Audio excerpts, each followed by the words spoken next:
Okay, everyone, we're at the final pillar of the 10 pillars of meaningful marketing. This pillar is called innovation.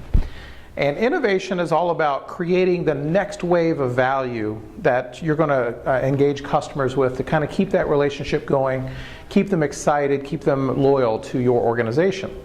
And of course, when we talk about innovation, there's two types of value that we've talked about throughout this workshop. There's emotional value and there's functional value.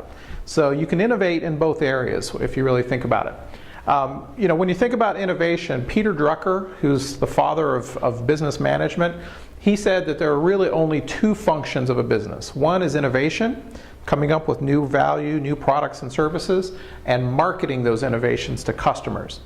Everything else in the organization is really overhead to try to support those two functions. So we're going to talk about how innovation and marketing, essentially whoever's doing the innovation, could be an engineering group, a product group, someone like that. Those folks and the marketing team need to have a much, much tighter relationship in most companies. Here's why. Clay Christensen, who wrote a great book called The Innovator's Dilemma, had some concepts related to incremental innovation and disruptive innovation. Incremental innovation are those sort of ongoing little, small improvements in a product, and that's what most people think about when they try to think of innovating something new for a customer. But then there are those opportunities for really disruptive innovation.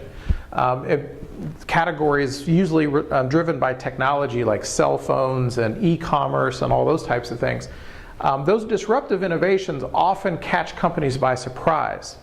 And in both cases, whether it's incremental innovation or disruptive innovation, I want to talk about how marketing has a bigger role to play to help the company move forward.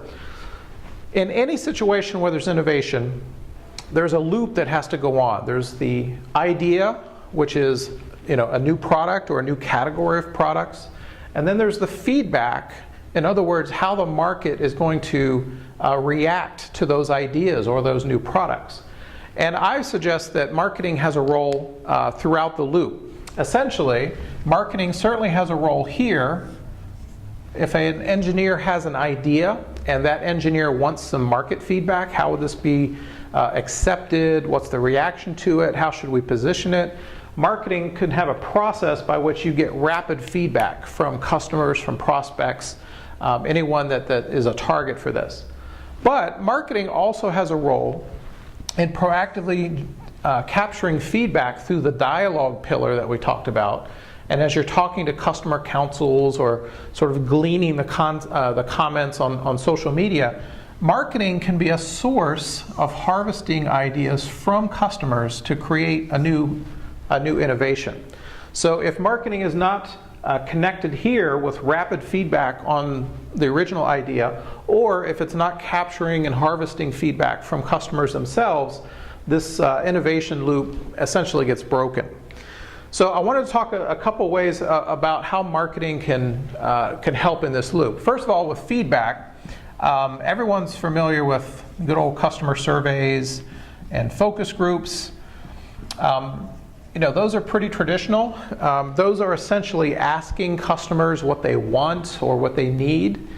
And those are very, very effective. I'm still shocked at how few companies do this on a regular basis. But there are limitations. There are limitations to surveys and focus groups because you're essentially asking customers to visualize their situation today and react in more of an incremental innovation. Like, how could we make this computer better? How could we make this car better? And they're still thinking in terms of computers or cars as opposed to a whole different, category of a possible solution to a problem.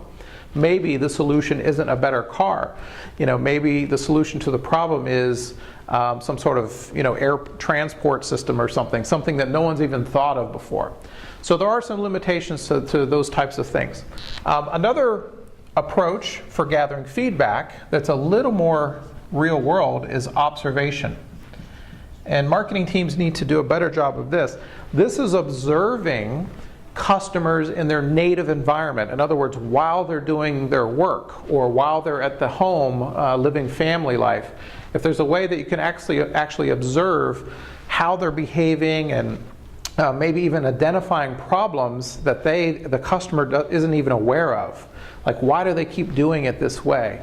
The marketing team can take those observations, glean through them and take them back to engineering or back to product groups and say, how could we help them achieve this job a lot faster?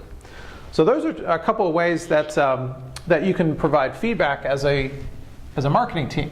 However, there are also opportunities for you to help generate ideas even beyond reactionary feedback. One is customer collaboration. The marketing team, being the front lines of understanding customers, can create a process by which product groups and customers can literally join together in the product ideation phase and essentially create joint teams. We're seeing a lot more big companies do this, where you've got some really big loyal customers, and the engineering team sits with engineers on the product or on the customer side, and they literally build products together. That's happening a lot more. The other way that marketing can help at the idea phase is trend spotting.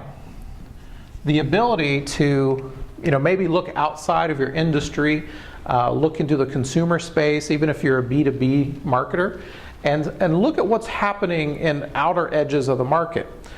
This is where things like, how could we apply mobile technology to improving our products? Maybe your product has nothing to do with mobile phones, but you're starting to see how everybody has an iPhone app that might add value to your core product. Marketing can be at the forefront of helping the company stay ahead of these trends and contextualize how those ideas and those trends might be folded back into your core product or service, or even create a whole entire line of new products or services that no one had ever thought of before. So as you can see, throughout this entire loop, either at the idea phase or the feedback phase, marketing, if you're jointly tied to the rest of the company and trying to facilitate a culture of innovation, you can add a lot more value to your company, and therefore your company can add a lot more value to customers. So that's the final pillar, and as you can imagine, once you get to the innovation phase, it goes right back up to the top of the first pillar, which was understanding. And the better you get at rolling through all these pillars together in a very cohesive way, certainly the more powerful, the more effective marketing organization that you can be.